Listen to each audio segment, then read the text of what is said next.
Yo, what's going on, guys? It's your boy Uchi back again once again with Power Rangers Academia, here for the much anticipated discussion of Power Rangers Once and Always. If you're watching this after watching my reaction, I'm gonna do my damn best not to cry because they got me so good with what they did with Once and Always. It was really good. It was really good for what it was. It wasn't perfect, but that's what we're going to talk about. We're going to talk about all of that and much more here on this video.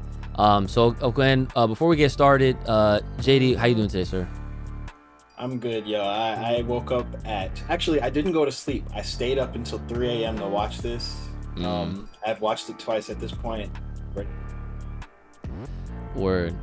So that's, yeah, see, that's fire.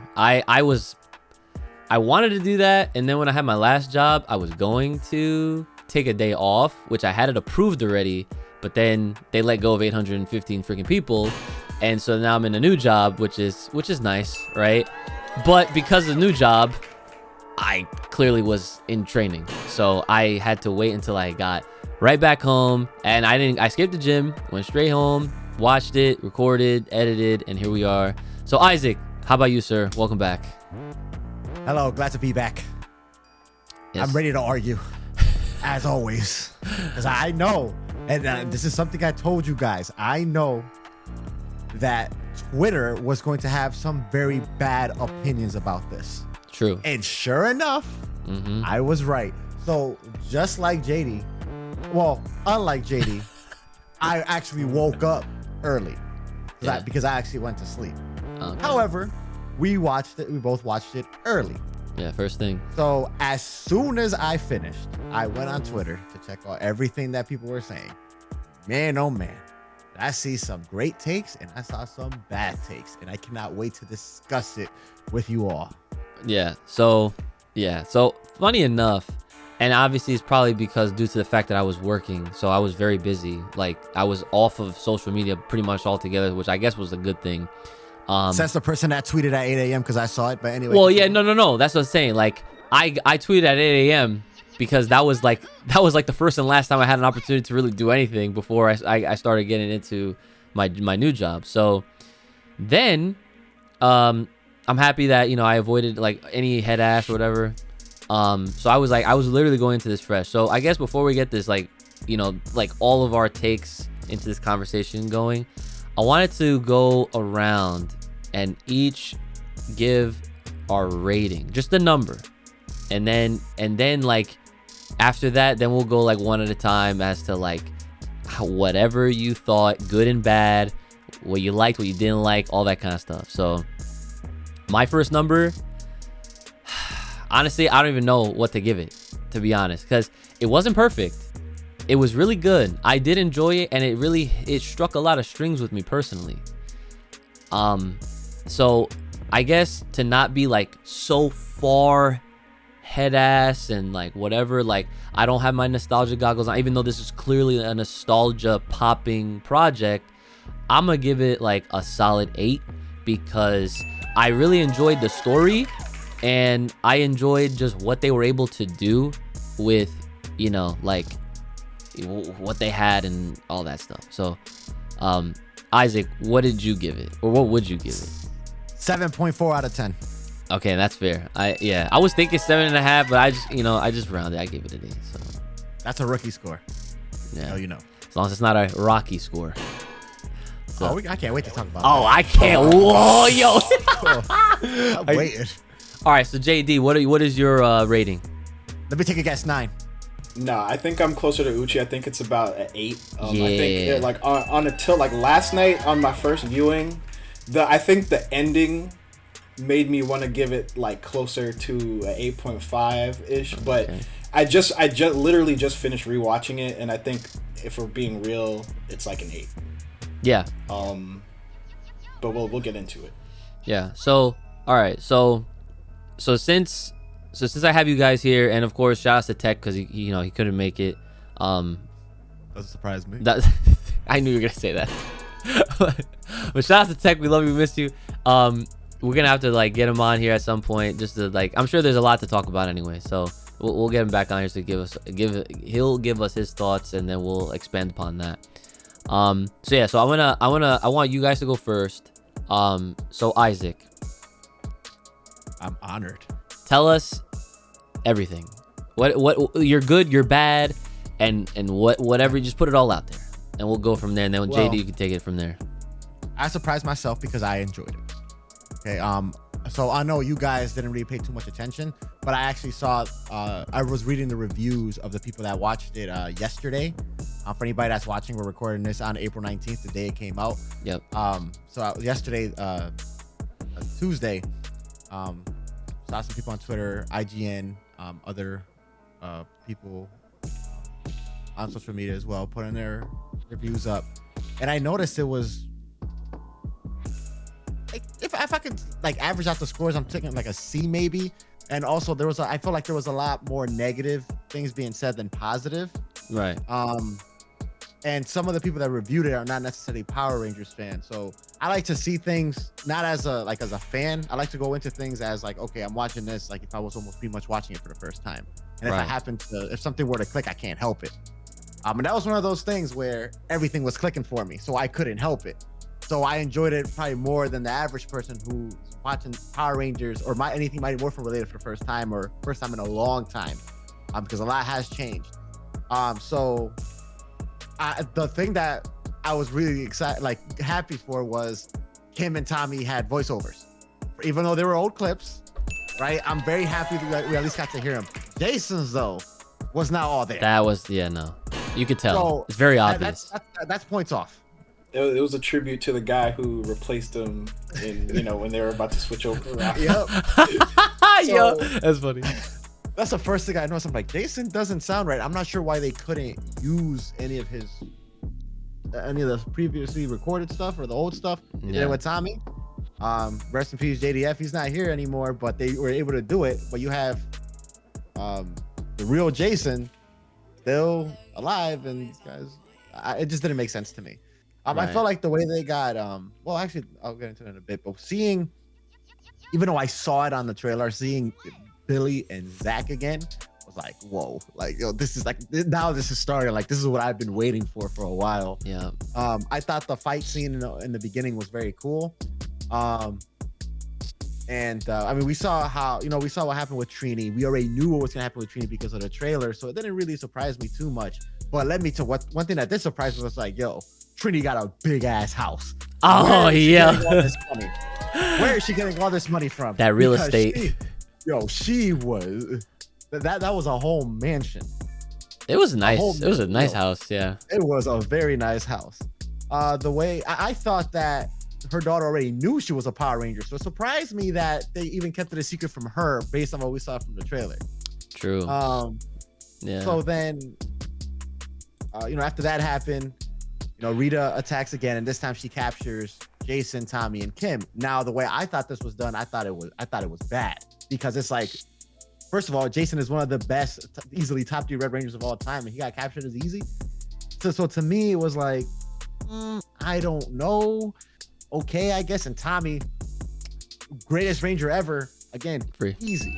And I'm figuring out, I'm trying to still figure out, like, okay, what timeline is this? As I'm watching it, I'm trying to pay attention, like, what timeline is this? Where is this landing? I'm really not sure.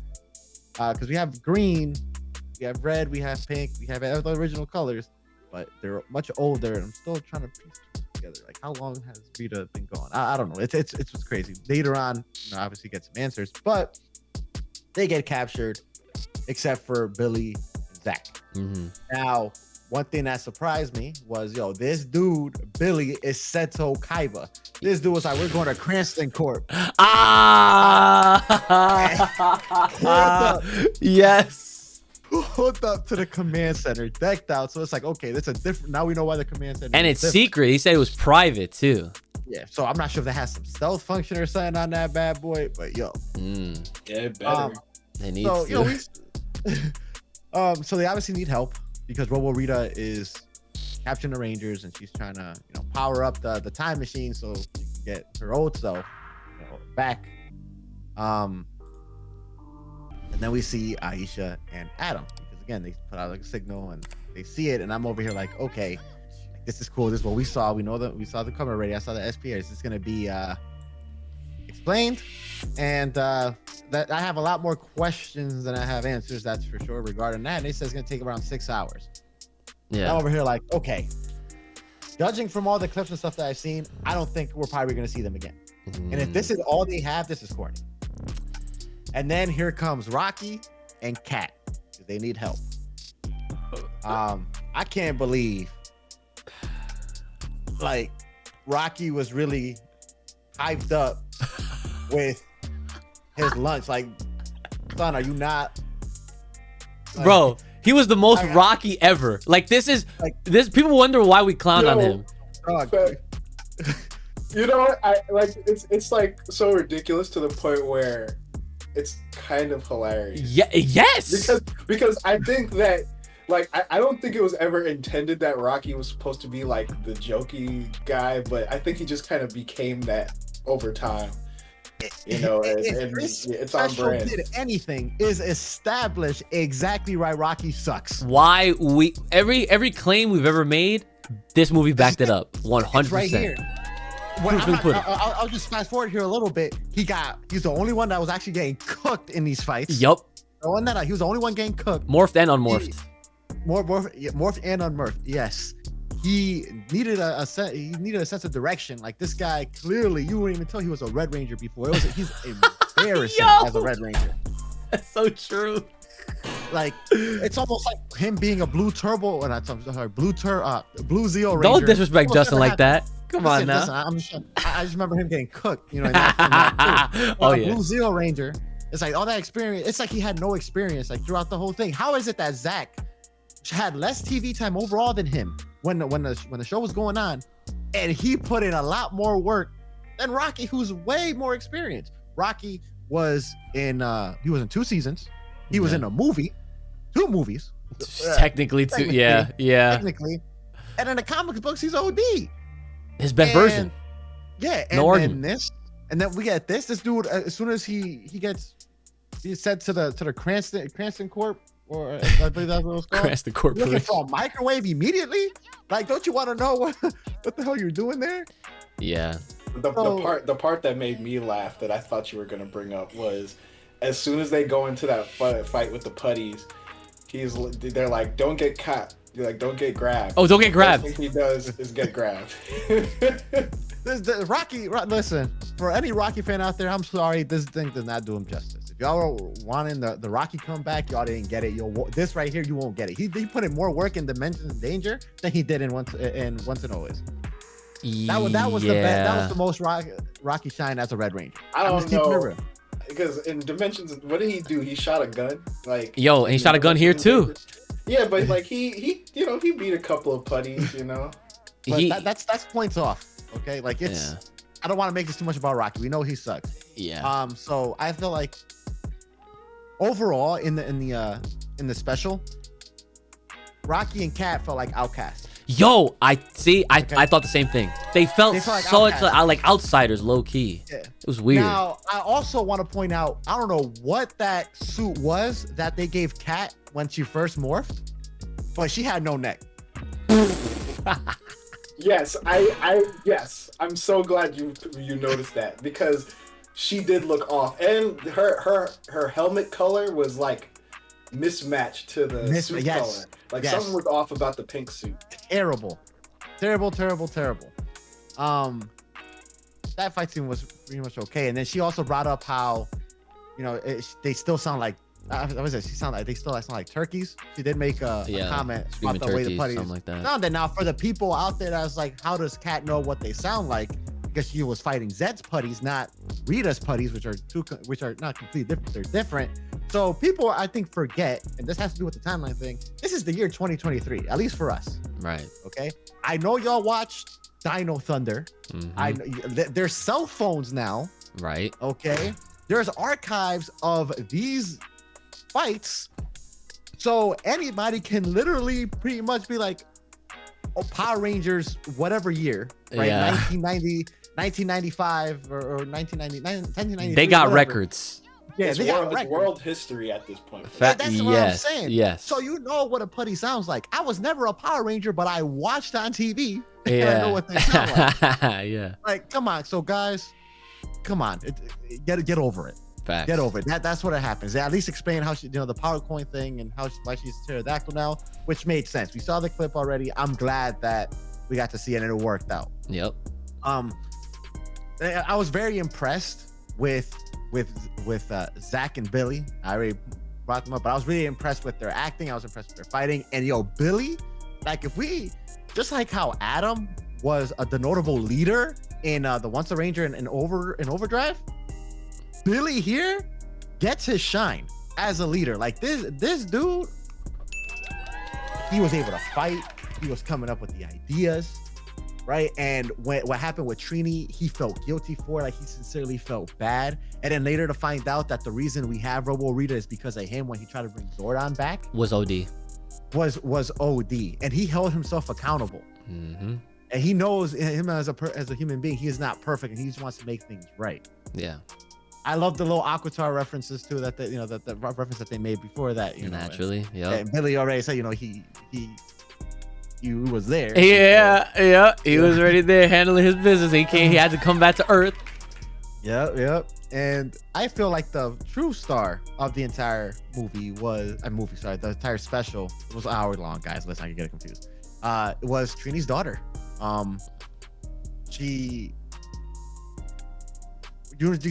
They said it right. They said it in the special as well. She's up for revenge, and that's not what being a ranger is about. Mm-hmm. There was a lot of few references there, and I'm pretty sure JD is gonna get to most of them, so I'm not gonna go through them. But my favorite one of my favorites was the Bulk and Skull billboard. That was fire.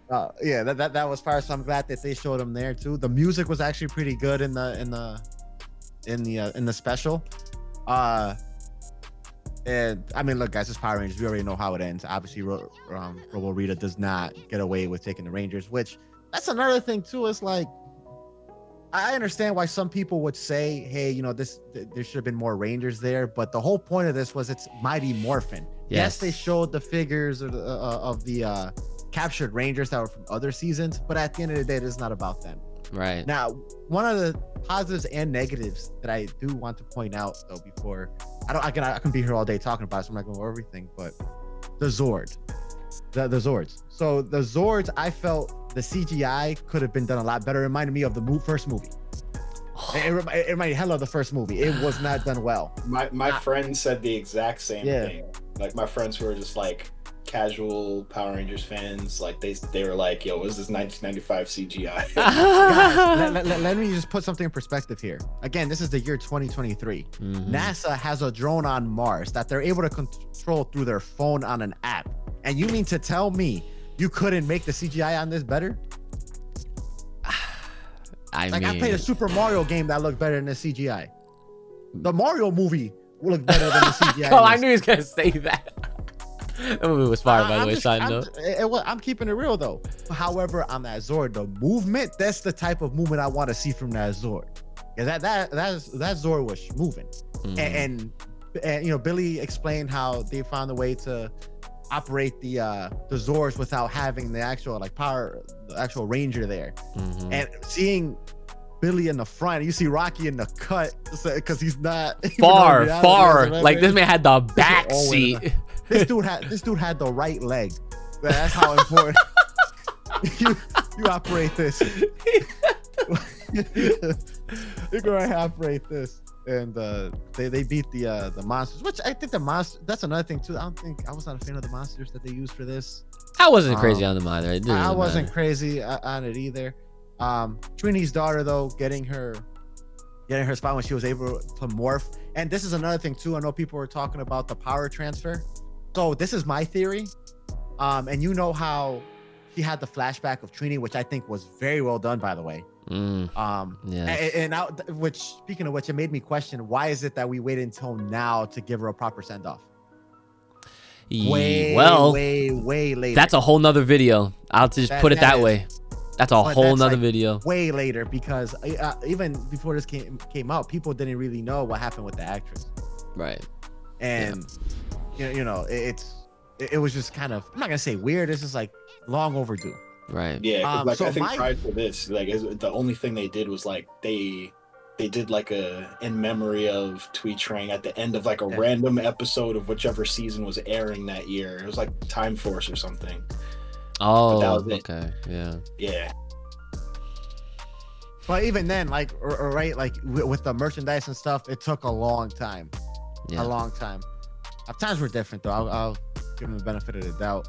But my theory is the reason she was able to morph without a power transfer is because she has Trini's DNA.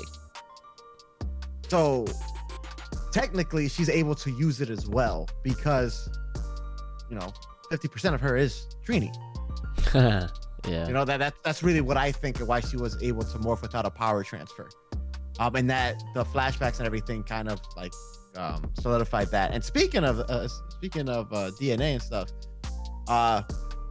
JJ got brought up twice by Kat, Bro, which I thought was cool. I was so happy with all those JJ references. I was like, yes, keep referencing this guy. Yeah, so for anybody that doesn't know, JJ is Kat and Tommy's son in the comics, who is also a Green Ranger. Not a Mighty Morphin Ranger, but SPD Green emergency. Ranger. Yep. Yes, shield and all. Dragon shield. He got that shit at the end though, so don't get excited. Don't get too excited. Don't get excited, but still he got one. He keeping the legacy. He got that shit on as rightfully so. as a post at the end. Yeah, so this is the second time we have a JJ reference. The first time was Dimensions of Danger. Yep. The OK episode according to JD, and then and here we get two of them. When Kat shows up at first, and then at the end, towards the end. Yep. And speaking of the end, like listen, man, if you guys did not feel some type of way during that ending, y'all have no heart. I'm gonna keep it real. I literally couldn't hold it. You'll see it in my reaction. It's done. I was looking. I'm like, yo, I miss him, man. Yep. I miss him. I miss him. And remember, I told you guys they better have some type of reference to him, and they did. He was there, yo. That honestly was the best. I didn't even expect that song, and that was like they picked the perfect scene. Yes. It's funny as hell because like before he passed away, I remember when I was rewatching the series, like, and I got to that part, it was kind of corny, but in context, especially where they placed it, it was like perfect. Yes. Yeah, I'm glad that they did that. It's something that should have been done, and it was done. Now, before I pass it over to JD, I'm just gonna go over my top three, like favorite moments and the top three worst moments in my opinion. Okay. And why exactly I gave it a 7.4. So, I like the fights. I really like the fights. I like the fights. I like Trini's daughter. Mm-hmm. I liked how she was implemented in there. Min. Yeah. Min Kwan. She sounds like she's in Mortal Kombat. and I also like that. It really was Mighty Morphin. There was nothing there that didn't feel Mighty Morphin about it. Really, even with like references to other seasons and other Rangers and different times. It still felt very Mighty Morphin. Like I felt like I was watching Mighty Morphin. So they did a good job bringing that out. Yep. And obviously with the good, there's a bad. My top three things that I would say terrible. Aisha and Adam if they were not even there, it wouldn't have mattered. Literally a waste. Yeah. You can't tell me otherwise. They had no purpose being there. Well, if they were not there, if they were not there, nothing would have changed. Well, yeah, it would have been the same end result. No, they were literally just there just to be like, oh damn, they're there. Yeah. So, yeah. Two, the again, Rocky and Kat feeling like outcasts. You can tell the script was not written with them taken into consideration because they wanted the original actors. So you can tell things were altered there. Rocky in itself was just. If you went in there expecting Rocky to shine, no, this ain't it. God bless. But we already knew what to expect. So to me, it's not something I'm surprised about. Mm-hmm. And another one is it should have been longer. I feel it should have been longer. I felt incomplete, like I mentioned to you guys. I wish they would have showed the Rangers actually being. We heard mention of that, like, okay, they're gonna bring him back to their normal size and everything. I wish they kind of like showed a little bit of the process there, or at least had a reunion with Tommy, Kim, and Jason, even in their suits. Even if they don't show them, I feel like that would have been okay. And say, hey, this is our new Yellow Ranger. And with the biggest thing, which I think of it, how Aisha at the end is like, I'm glad somebody's keeping the legacy of the saber-toothed tiger alive. Mm-hmm. Like, can she still morph into a Yellow Ranger? Like, I'm really not sure. So that's another thing with the timeline. She came after. Yeah. Trini. So where exactly? I'm just a little confused. Technically, she can, but she was in space at the time. Like, that was her job. Yeah. So it's like she didn't get back until afterwards. Yeah, I wouldn't think too much on that. Like, to be honest. It's like Adam and Aisha. It's almost like they weren't in it, really, to me anyway. Yeah. But yeah, even like the little things with like the Zord, the CGI, and actually that's pretty much every other bad thing I want to say is just the Zord. I enjoyed it. The story was not the best. I feel like they could have done something much better with what they were given. I would have preferred. I know why we didn't see Zed, because Zed is still around technically. And Goldar was already done. He already got cooked. Yeah. It would have made sense to bring Goldar. But it would have been cool seeing them three. I'm glad that they didn't bring any more other outside Rangers there. I feel like it was not the one we deserved, the proper special we deserved, but it was definitely one that we should be okay with for what we got. Well said. I like that, because I was definitely okay with it. All right, JD, take it away. All your thoughts, good, bad, and whatever. Yeah. So I have a lot of similar thoughts to what Isaac was saying. I feel like when I started watching it, starting off with that conflict and seeing the fight, it's like, that like you can immediately feel the absence of like, the fact that the whole cast really isn't there. Yeah.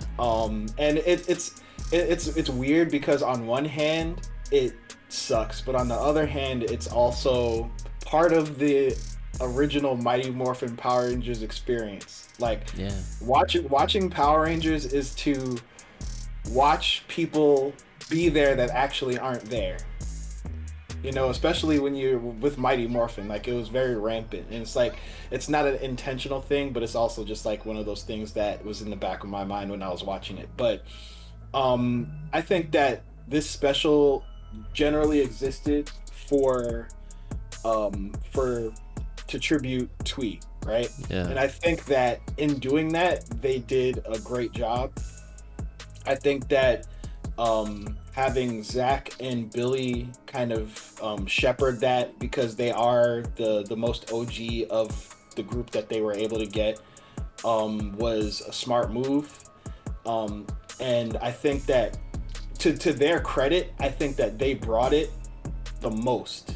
Like, and granted, it's like, I don't know how into the process, like, they brought in Kat and Rocky, but you could tell that, like, Walter and David Yost were like really invested in making this whole thing work, because especially for me, I feel like the emotional scenes between between Zach and Min felt so, like, way more organic, and like I feel like some of like the best, like, inter-character drama that's been in Power Rangers in a long time. Like, I'm saying since like RPM. Yes. Like, maybe like, because like maybe there's a couple of scenes in, like, you might have like a sprinkling of that in, some of the seasons, but like, generally speaking, I feel like that interpersonal drama was like the perfect balance between old school Power Rangers and what Power Rangers can be. But then you kind of have that balance, or that like offset of, for every moment like that, you still have your traditional, kind of quippy dialogue that's kind of corny, and some of it works, some of it doesn't.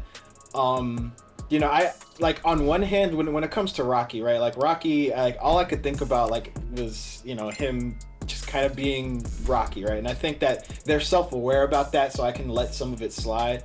But I still feel like there was like an awkwardness to his performance that Yep.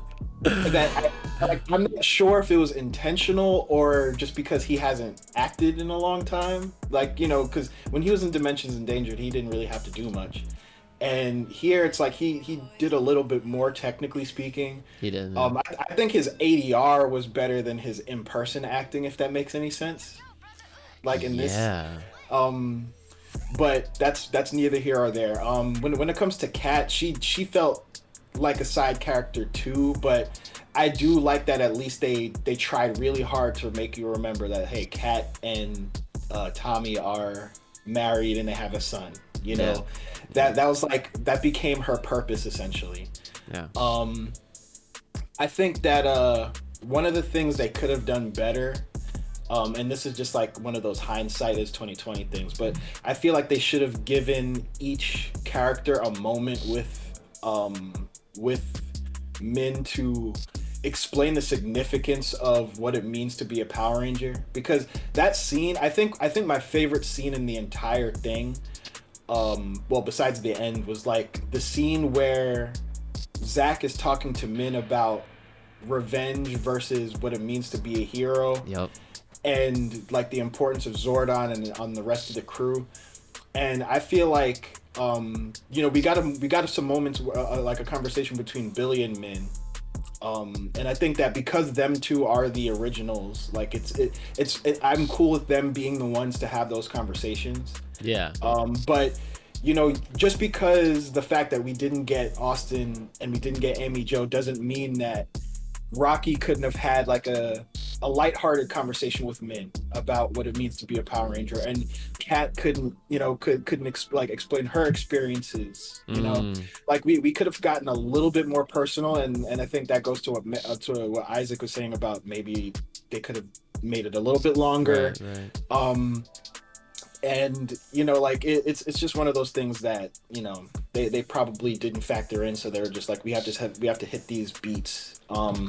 When it came to the monsters that they picked, I thought it was cool just because they're referencing season 1 monsters. Like Snizzard is like, you know, I was hoping they would have got Bryan Cranston back to voice him. I don't know if they did, probably not, but yeah, no. You know, if anything, it's just like a wink and a nod. You know, like the little Easter eggs, like it was mostly just like them naming things, like name dropping Aquitar. I think the that solar system that they were in, that Adam and Aisha were in, was Emperor Grum's race. Oh yeah, because like a lot of what they were saying, like Billy mentioned like Miranoi. Yeah, Miranoi is where Maya's from in Lost Galaxy. Yeah, that's what it was. Yep. That's what it was. Yeah. And I think they called it like it was like a Troubadour Galaxy or something. Right. And I had to Google that because I was like, I know that's a thing, but yeah. And it's Emperor Grum's race. So that's why they needed the stealth tech. So I was like, it's cool. Like they name drop these things, like, you know, they had little references. Like I feel like the juice bar was recreated just about as well as they could have done it. Right. The rest of it, like it still kind of felt a little New Zealandy, but they did their best at giving it that Mighty Morphin flair, where it's like, I'm not spending too much time thinking. I think the only time I really thought about it being New Zealand was that one scene where Min was driving the Rav Bug and crashed into those putties, and they're in that like dirt area that's in all of the. Oh the yeah. scene. I was like, yeah, that looks like something from Ninja Storm. But anyway, I think that, like, for me, I think Zach was a standout, just like acting wise. Like Walter Jones, he brought it. Look, I'm sorry, dude. He brought it. He brought the emotional weight. Yep, he did. He was like, I kind of feel like him and Billy shared the leadership role in some ways, but I think like towards the end, Billy was kind of really taking it. Yes. I think, but like Zach led that first morphing sequence. He was kind of like, but they were kind of sharing it in a way. The morphing sequence was cool, by the way. I didn't bring it up. I enjoyed that. I loved that they focused on the future, like the the old school Rangers, but they still grounded it in the traditional teenager with attitude story. Yep. And Min was a teenager with attitude, and I think that I like that more than anything, just because like even like you could make an argument of whether her act, because Power Ranger acting is always like you got to take it with a grain It's of hit or salt. miss, and it But depends who you ask. yeah, and I feel like she was pretty decent, for Right. her first role. But and she had the martial arts, which is always a plus with me, because you could tell she had some skills with the tonfas, and Yeah. she can kick people and stuff. So that was dope. She could do the mantis style like Trini. Dude, that praying mantis style was OD. I was like, oh, Yeah, exactly. I see you. But the main thing with just like tying it all together is that like she wasn't a super goody two shoes. Yes. Like she Yes. did have conflict, and I like that because Power Rangers usually, like when you unless you're watching that original pilot, like they didn't have any attitude. They were teenagers, but they didn't really have attitude. But this is exactly what it's advertised as. And I think returning it to those roots was cool, and seeing it through her lens was cool. And I feel like once you get to the moment where she becomes the Yellow Ranger, it feels earned. And she had a cool, like they had the cool scene with the weapons. I feel like the weapons were used pretty well in this too. Like even though they were only in that last part. And then the ending, yeah, just like you said, like I was teary-eyed at the end, like that. It really, and you could tell like when they were talking to Min and kind of like reflecting about Trini, you could see in their face that they're thinking about Twee. Like that they were, it wasn't fake, that Yep. their feelings about it. And I feel like that authenticity is like the key word for this special for me, where it's like, I like that. regardless of the quality on an objective level, it felt authentic. I feel like it fits in like a glove if you watch the original series, and for better or worse, you're gonna watch it and you're gonna get what you expected, and it's a little bit aged up, it's a little bit more a little bit more mature, but it's still what you expected, it's still what you had. And that's kind of why I enjoyed it. And it's like if I had to take when I take the points off, it was mostly for, like I said, the Megazord could have been a little bit better, like the final attack could have been better. Well, yeah, it's just like they had the practical, like, because they're using the Zap Megazord as the template, so technically you could have done something there, but I'm sure like there's a lot of it's always a shoulda, woulda, coulda. I want to touch base on something real quick, JD, about the Megazord, just for people to understand at least what I think, and I'm pretty sure some of you guys will agree with this. So people were saying, "Yo, where's the Dragon Zord?" Right? Now, let me tell you all this. Billy. This dude he's not no dummy, right? This dude is smart. And he really established himself as the best Blue Ranger of all time, but that's for another episode. Mm-hmm. If they needed the Dragon Zord, they would have called the Dragon Zord. Tell them. You're not lying, because they didn't need, they were good. There was no struggle. There was no struggle. None. Come on. They basically just stabbed him, and he was done. Which but was by sus. the way, I don't know if you guys picked up on this during that last fight with the weapons, but they were stabbing those putties. Like, go back and watch the scene where Min is like going crazy with the daggers. The last one, she like literally stabs them, and now I was like, that's crazy, because in Power Rangers you don't see, like, because there's like a stab sound effect, and it's just one of those like minor things where it's like, obviously it's not like gruesome, Right. but it's just like, oh, like they stabbed him, like that's kind of crazy, considering this usually just slashes and It's explosions right. and, Yep. it's just like those little things where you could see the American influence. And the other thing that, like, just like as a total project, right, I really liked that this felt like one of those years after specials in Sentai, This is really the first time we're actually getting something in that vein that's not a crossover in a different right season. yes Because we've got Sentai, we've been getting these like the Ninja years after, the Deca Ranger years after, the Gokaiger years after, 10 years we've later been getting and all them. that. Yeah, This is the first time we're really getting something like that, and I feel like putting this next to those is very comparable in terms of the type of product it is. right. Yeah, And I feel like it does its job in that way. The last note I want to leave on before I move on to you, Uch, is I do think that the ending sets up a potential Cosmic Fury setup, because 100%. Billy mentioned not giving up on finding Zordon.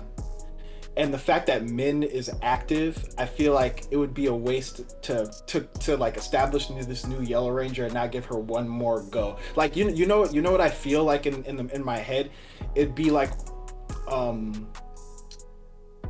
it would kind of be like like when Justin came back in space. Oh yes. I'm seeing Min coming back in that kind of way, where it's like, she just has her, hey, I'm this extra ranger here to help out in this very specific mission. And that's it. Yes. Nah, I see that 100%. When they go to Miranoi, if they go to Miranoi, that right there. Shout out to Maya. Do the Yellow Ranger crossover. So I'm just saying. Will Leo actually be there?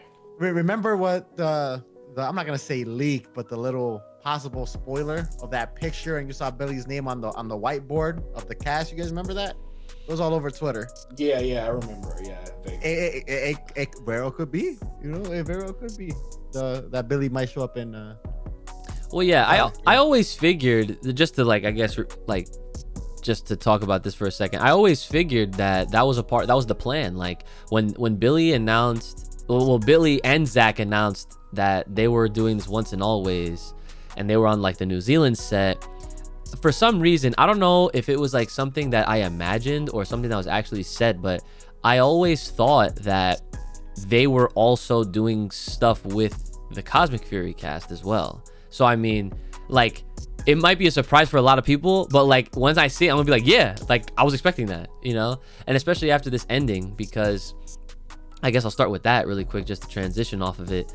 Was, yeah, no, they are really setting up for that potential rebooting like thing, if that's where they take it. Whether or not Min does make a crossover appearance in Cosmic Fury, which they should absolutely 100%, they should do that, because that gives it like a very Marvel Cinematic Universe type of feel in a way. And I only say that lightly because, like, think about a lot of the Marvel films that have already happened, and what is the one thing that usually happens in a lot of the better ones? They always have features from other heroes that later on end up getting their solo stuff. You know what I'm saying? We saw that with Spider-Man, saw that Black Panther, and funny enough, they both debuted at the same damn time in Civil War. So seeing how she made her debut in Once and Always, like she could literally show up in Cosmic Fury, whether it's one episode or however many, and just help them doing something because she has those powers. And then that could also leave another tease as to if she's gonna get a new team, or if that could be like another lead into project where like they already had this special, so now it's just like, well, Billy's leading the Cranston Corporation, right? And then Zach is he's always, I guess, just had these powers, and you always have those. You could always have the official passing of the torch going forward, since Min already has that saber-toothed tiger. So like they could take it in many different directions, and I got that impression very much off of that juice bar scene at the end when they were talking about everything and whatnot. But yeah, like there's a lot that could be said with that. So yeah, my thoughts overall, man, it was a lot of fun. It was really good. I enjoyed it for what it was. I appreciated everything that we got based on what they could get, if that makes sense, and the funny part is like I didn't expect to laugh as much because of Rocky, and it's partially due to the fact that we clown on this man and his character, as often as we possibly can for very good and legitimate reasons. Because, bro, you cannot tell me you run a dojo and you break your back off of a fucking missed tornado kick. Okay, we're never letting that go. And here's a little. He goes and does the tornado kick in the episode. But here I wanted to mention that really quick. So that kick, if you look at it, and I've only seen this once, I haven't watched it multiple times yet, but I vividly remember this right now. If you look at that shot when he does that kick, that's the same kick Jason does in the opening of the fucking theme song. Right at the juice bar, and that's episode 1 too, right? They try to shoot him at that same angle, and it just so happens that they're also at the juice bar.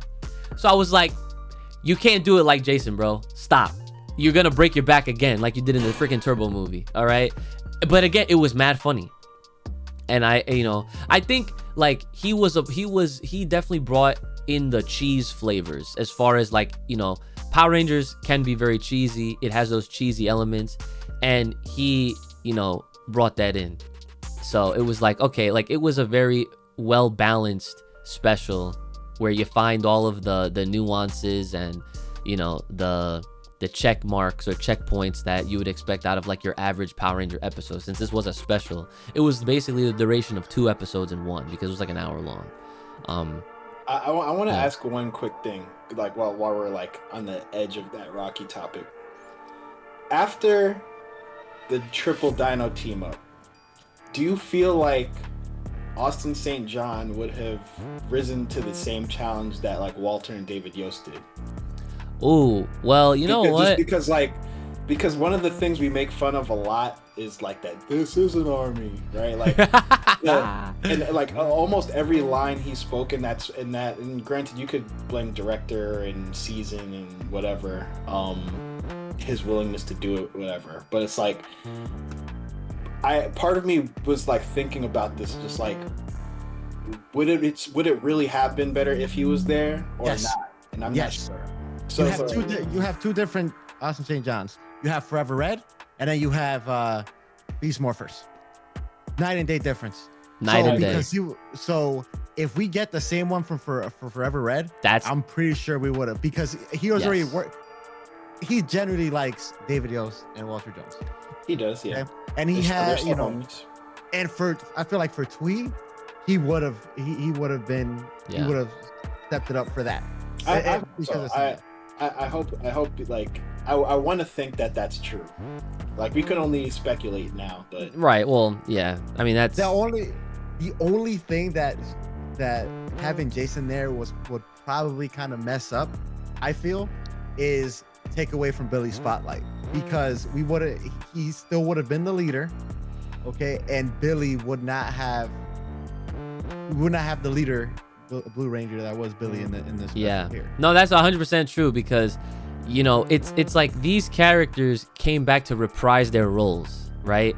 So if you have Jason, the first leader, come back to reprise his role, he's not gonna take a back seat. I mean, I'm sure they would each get their like limelight, and I feel like the script would have been written completely differently if he was involved. Same thing if they had Amy Jo, like if Kimberly was there, script would have been different. But they had to make the lemonade that they could with the lemons that they got. You know what I'm saying? And for what it was worth, I think they did a pretty good job in that. And like I said, I did enjoy it a lot. Now, before I forget them, the things that I didn't like. So funny enough, and I'm glad none of y'all said this yet, is the soundtrack, right? Now, I'm saying that as, I don't want to say like it's a terrible thing, right? But it was one of the things that I felt like that I guess it was because I was expecting to actually hear like remixed versions, at least, of like 5 for 1, fight, combat. And we didn't really get that. Like, we got like these very subtle, low-key versions. Like, if you really listen to any of the undertones in these scenes, like, if it sounds like they're supposed to be what we remembered, right? But then we don't get them. So I'm just like, oh, this is like, it has like the theme of it or whatever. And I was expecting to hear that the Power Rangers theme song way more. We really didn't. Especially because, like, think about back how the episodes used to run. Like, when it was Morphin Time, you heard the song. Yeah. And that shit was not there. And I was like, okay, they had me popping off, obviously, because the graphics, the visuals for the brand new 2023. Keep in mind, they didn't even make new ones for whenever they came back in Forever Red, in Always a Ranger. And not even for when Tommy was around in Danger, the Dimensions in Danger. He just straight up suited up. He didn't get the freaking frame. This is the first time since 93. All right, 30 years it took him to update the graphics. Oh yeah, you're right. Yeah. That's what I'm trying to say. Like, so they finally do that, and it looked amazing. Like, and they, Mastodon, like they're doing the roll call, and I'm just like, this feels and looks so awesome, but like it does, even though they hit a lot of notes with the music, funny enough, pun intended, I guess, there was missing some. And I feel like, I bet you if someone takes this film and they edit in all of the original Ron Wasserman stuff, or even if they took the newest 2023 version of the theme song and they injected it, the movie would have probably bumped it up to like a 9, at least. I don't know about all that. I mean, listen, I brought up the music. I thought it was okay. No, yeah, you did. I think y'all asking for too much with this music. Well, I just gotta keep it real. The only reason why I'm saying what I'm saying is because when we got word that Ron Wasserman was officially doing the soundtrack, I was expecting, okay, so that means we're gonna hear all of the original songs that we heard from the TV show, except like remastered, I guess. I can't say that because he already came out with an album with the remix music already, so I don't think we would have had that. But that's the thing. They could have at least licensed that music for the that would have been okay. Could have done that. That would have been okay. But for you to say if the music was better, would have bumped it up to a 9. Come on. No, you have to understand. It would have hit you, exactly. Okay, imagine that fight with Min, right, where she's fighting the putties, and We Need a Hero is playing or something, or hello. Or maybe not We Need a Hero, but like Fight. It would have been like something like Fight. Yes. Like you would have been like. This is the issue that I have with that, right? Because a lot of these we heard in civilian fights. I don't think there was a scene where all of them were fighting as civilians, so it wouldn't have hit the same anyway. It would have been there, but it would have been forced at that point. But there's like civilian fights in the original where it's like the music be playing, but it's only like 1 or 2 of them. Right, and that scene, like Isaac, that's nitpicking. All right, because like I feel you were talking about this music and like the music wasn't good. I feel like that right there. No. I'm not saying it was bad. Old songs on their remix, like no. I'm not saying it was bad. I was saying that it sounded like low key, like versions of what we already like know in our heads, but then they weren't. Ooh. I mean, you can't keep everything there like original, like it's, you got to put a twist on it sometimes, and that's definitely felt like, I'm not gonna say flea market versions because that's doing it a disservice, but you can tell they had the right idea with the music. Right? No. Nothing we're going to remember. We could watch that 7 times and we're still not gonna remember these songs or care for them. But one of the things that I felt it did fine was when the music was playing, it fit into the scene well. That's why I can't necessarily say like the music felt different. Like it was okay. Yeah, that's what I'm saying. Like it was okay, right? It was okay. It was okay, but just like JD and I were saying, like if I'm telling you, you inject any of the songs that we remember verbatim, all those fight scenes, all those scenes, they instantly you feel more, and that's what these pieces of music do. And then now take that and then you just do the remaster. But you mentioned, but he already did that. He did the redo, the redux, right? I know exactly what you're talking about. Dude, there's bands to this day that literally redo and remaster their hits from years and years ago. And think about when that album came out. That was over 10 years ago. So guess what? That's that's more than enough time to be like, oh, that justifies like, okay, yeah, they could do it again if they want to. But aside from that, that's all I'm saying about the music. Now, the other stuff that I didn't really like was, yes, like, as much as I love my boy Johnny Bosch, right? Hearing him as Adam again, because again, remember, we haven't seen him on Power Rangers since, Operation Once a Ranger, right? Yeah. So, to see him doing like the SPA stuff or whatever, and who knows what they got going on the other side of the galaxy. It took him 6 hours to get there, whatever. I don't know. I was like, man, like as soon as he says it's gonna take him 6 hours, I was like, oh, he's not fighting. He's not fighting. I was holding out hope that there would have been a moment where, because there were some moments where they were like in trouble. And that's where I thought that Zach and Aisha were gonna like just surprise step in and save the day, and they would have been a part of that, but didn't happen. I don't really know if that. I mean, I know that clearly the Once and Always was focused on, just being like a complete nod, and not just a nod, but like this was just Mighty Morphin Power Rangers. So like I know I made a bunch of stuff up in one of our recent videos talking about like some fantasy booking, what they could have done, where they could have introduced the Omega Rangers through those two. They could have been suited up as the Omega Rangers, or I mean, they already even set it up for us within this special. Was they already made like these replicators to like basically duplicate the power coins if they wanted to do that too, but it was still like I wish they had more involvement, but they didn't do anything, which at the end of the day I was like, it's all right.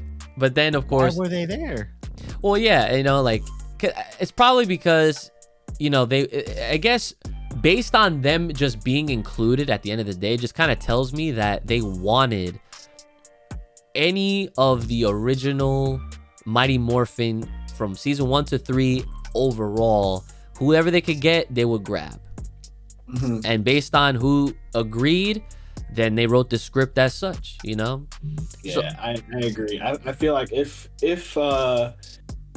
everybody agreed to come back, here's what would have happened. Rocky would have been with the Stone Canyon Trio and the SPA, and yes, Kat would have been a cameo with Tommy.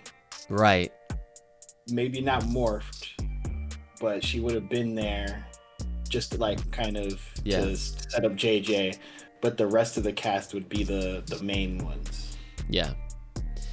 It would have also been cool to see them maybe make some sort of a reference to kind of hype up Cosmic Fury, since that is the next thing that's coming out like later this year too, to like see that like little crossover mention at the least, because that is what's happening next, which we still don't have an official date on, by the way, at the time of this video. So there's that. And yeah, like the tribute killed me at the end. Like when they had that song, and then it was like they took that right out of the episode. They didn't change nothing. They left it as is, and it literally fit like a perfect puzzle piece towards everything that happened. And I was like, oh my god.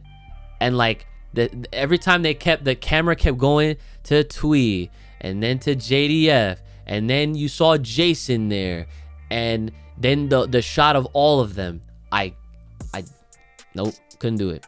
I literally like lost my shit at that point.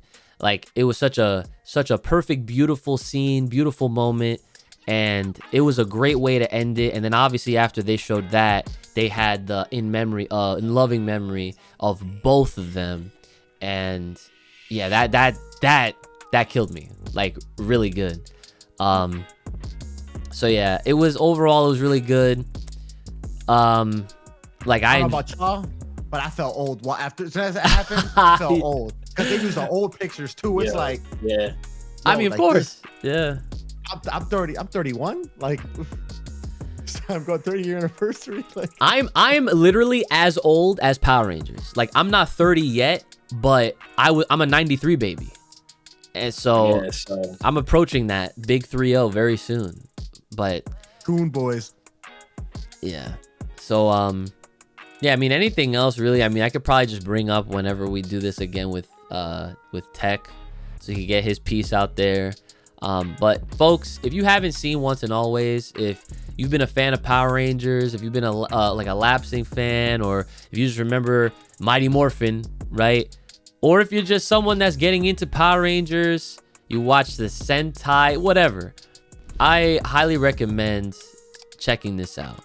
It was definitely a very fun ride. A lot of cool takeaways from this, a lot of, you know, dope life lessons that can be applied, just like how your average Power Ranger episode is. There's a nice bright future with Ming if they do choose to, you know, move forward with her in like a future reboot or whatever they decide to do with her. She's definitely Ranger ready, Ranger fit, and the embodiment and the epitome of what a teenager with attitude in the modern era actually would look like and act like.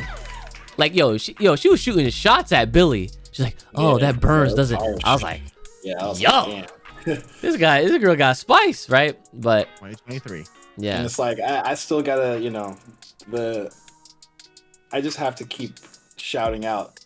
It's nice to have like a martial artist as a Power Ranger again. Yes. Because I feel like there's, when they cast people nowadays, like you might get lucky in somebody who knows martial arts or stunts, but the martial arts aspect is one of the, like we've talked about this, like one of the founding aspects of why that show took off in the 90s. Yes. And I feel like getting away from that is like you could have like diminishing returns. So it's like seeing that they went out of their way to cast somebody who knows martial arts. It was like, again, it just brings the authenticity. So I give her props on that.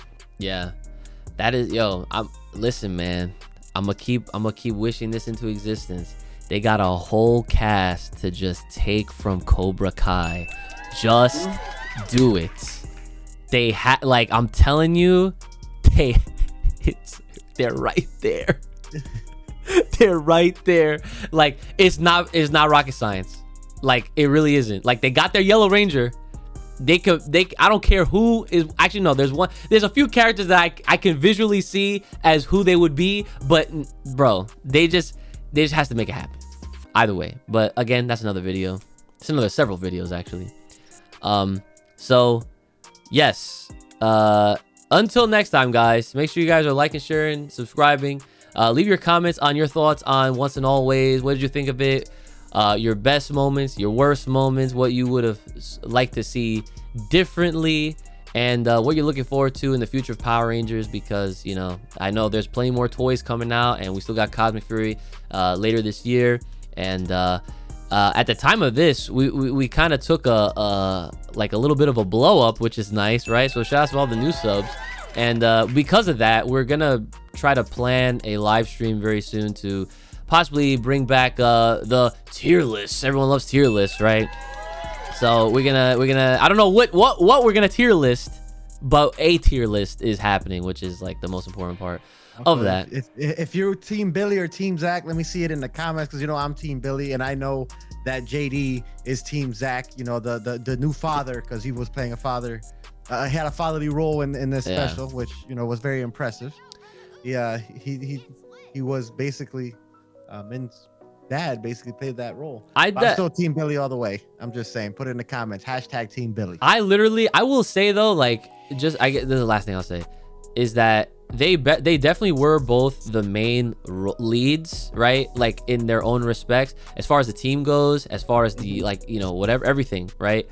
Billy definitely established that leadership, especially at the end, because he was in the cockpit, he was calling all the shots and everything.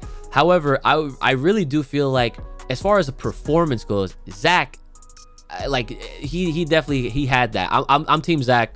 I'm sorry, I'm definitely Team Zach, because he really did, dude, his acting was OD. I was like, yes, thank you, Zach. His acting was again, I think that it was way better than I expected. Yeah, same here. It wasn't like Billy's was bad. No, Billy was great too. Yeah. But I think Zach had an important role to play, and it could have came off so fake. Yeah. Power Rangers dialogue is iffy like that. Yeah. But the fact that it, like, when he said stuff, you believed it. Yes. And I think that's all you really want. He had a very realistic like tone when he would speak. Like it wasn't like he was just acting. Like it felt like he was having like a serious back and forth conversation with Min whenever they was going through stuff, or when he was having the conversation with Billy. So I'm just like look at how he did his lines versus like how Rocky did his lines. You know. Let me tell you this. Let me tell you this, and this is something that you guys are blind to, and it gets me mad.